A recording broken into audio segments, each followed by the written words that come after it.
नमस्कार सभी हरियाणा वासियों के लिए अभी अभी 10 धमाकेदार घोषणाएं। सभी के लिए बड़ी घोषणा, आदेश, ऐलान क्या है, पूरी जानकारी आइए देखते हैं।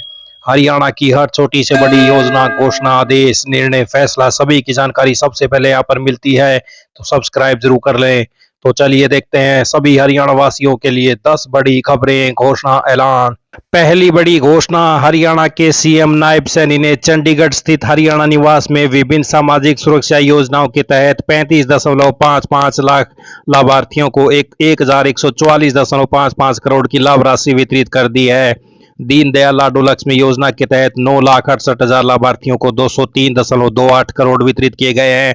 दयालु योजना के तहत 7,875 लाभार्थियों को 298.07 करोड़ की राशि दी गई है। इसके अतिरिक्त अनुसूचित जाति के किसानों के लिए ट्रैक्टर उपलब्धता योजना के तहत 645 किसानों को 19.35 करोड़ जारी किए गए हैं। सीएम सैनी ने कहा कि फरीदाबाद में एचकेआरएन के तहत कार्यरत 2 फायर कर्मियों की ड्यूटी के दौरान हुए दुखद हादसे में मृत्यु पर सरकार ने तुरंत राहत के रूप में प्रति परिवार 30 लाख रुपए की राशि जारी करने का निर्णय लिया है। हरियाणा परिवार सुरक्षा न्यास के माध्यम से 10 लाख रुपए प्रति परिवार तथा मुख्यमंत्री राहत कोष से 20 लाख रुपए प्रति परिवार जारी की जा रही है। इसके अतिरिक्त उनके परिवार के किसी एक आश्रित को एचकेआरएन के तहत नौकरी भी दी जाएगी। उन्होंने कहा कि अतिरिक्त इंश्योरेंस के रूप में भी वित्तीय सहायता पीड़ित परिवारों को दिलवाने के लिए सरकार प्रयासरत है। सीएम ने घोषणा की कि हर महीने की 10 तारीख को योजनाओं का लाभ सीधे लाभार्थियों तक पहुंचाया जाएगा। इस अवसर पर लाडो लक्ष्मी योजना की 6ठी किस्त जारी की गई। सरकार ने महिलाओं के लिए 6500 करोड़ का बजट प्रदान किया है और योजना का दायरा बढ़ाने की तैयारी है।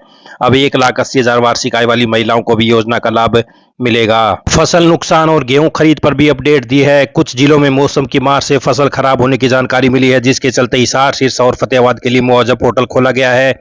कुरुक्षेत्र के लिए भी पोर्टल जल्दी शुरू किया जा रहा है। अब तक मंडियों में 17.37 लाख मैट्रिक टन गेहूं की आवक हुई है, जिसमें से 3.92 लाख मैट्रिक टन गेहूं की खरीद की जा चुकी है। किसानों को 2,585 रुपए प्रति क्विंटल के हिसाब से 13.09 करोड़ का भुगतान किया गया है। सीएम ने पेंशन और पारदर्शिता पर सरकार के प्रयासों पर प्रकाश डालते हुए कहा कि अब 60 साल की आयु के बाद पेंशन स्वतः लागू हो जाती है। उन्होंने कहा कि बुजुर्गों को कहीं धक्का न खाना पड़े, इसके लिए व्यवस्था की गई है। आरबीआई के प्रस्ताव के मुताबिक तेज भुगतान नेटवर्क, इसमें यूपीआई भी शामिल है, के जरिए एक खाते से दूसरे खाते में 10,000 रुपए से ज्यादा की रकम भेजने पर 1 घंटे की देरी का प्रस्ताव रखा है, जिससे ग्राहकों को लेन देन रद्द करने का समय मिल सकता है। परामर्श पत्र में आरबीआई ने बताया कि ये देरी वाले नियम व्यापारियों के लिए जाने वाले भुगतानों पर लागू नहीं होंगे, क्योंकि उनके लिए पहले से विवाद समाधान की व्यवस्था मौजूद है। आरबीआई ने एक ऐसी व्यवस्था का सुझाव दिया जिसमें एक खाते से दूसरे खाते में पैसे ट्रांसफर की अवधि के दौरान ग्राहक के खाते से रकम को अस्थायी तौर पर डेबिट किया जाएगा और अगर कोई लेन देन संदिग्ध लगता है तो ग्राहक को तुरंत सूचित किया जाएगा।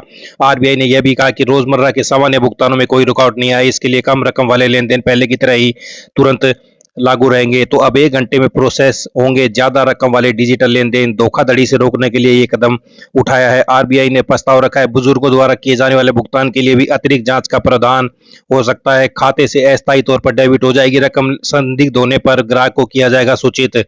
तो अब ये बड़ी अपडेट धोखाधड़ी रोकने के लिए आई। अगली बड़ी घोषणा देखते हैं। हरियाणा विद्यालय शिक्षा बोर्ड अब मई के अंतिम सप्ताह में एचटेट की परीक्षा की तैयारी में जुट गया है। बोर्ड 10वीं और 12वीं की परीक्षाओं के परिणाम 15 मई तक घोषित कर सकता है। फिलहाल कॉपी जांचने का काम चल रहा है।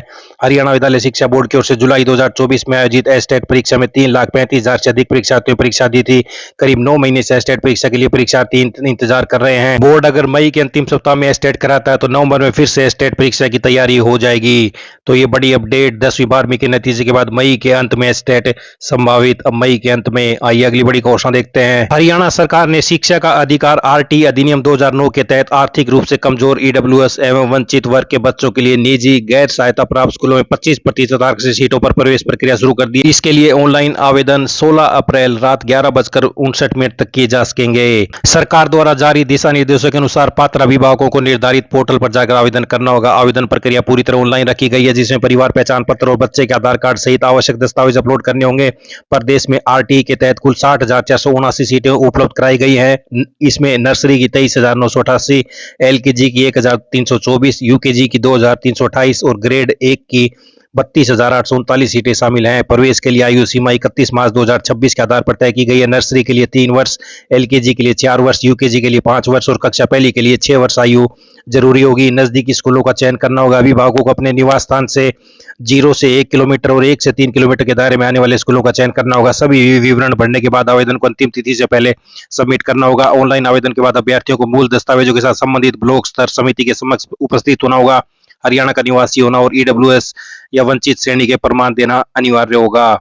तो ये बड़ी अपडेट आई। अगली बड़ी घोषणा देखते हैं। हरियाणा कौशल रोजगार निगम लिमिटेड में 100 से अधिक पदों के लिए आवेदन मांगे गए हैं। अलग अलग तिथियों में आवेदन किए जा सकेंगे। प्रेस मशीन ऑपरेटर के 10 पदों के लिए 17 अप्रैल तक आवेदन कर सकेंगे। सीनियर आर्किटेक्ट के एक पद के लिए 18 तक आवेदन होंगे। आर्किटेक्ट और असिस्टेंट आर्किटेक्ट के एक पद के लिए 16 अप्रैल तक।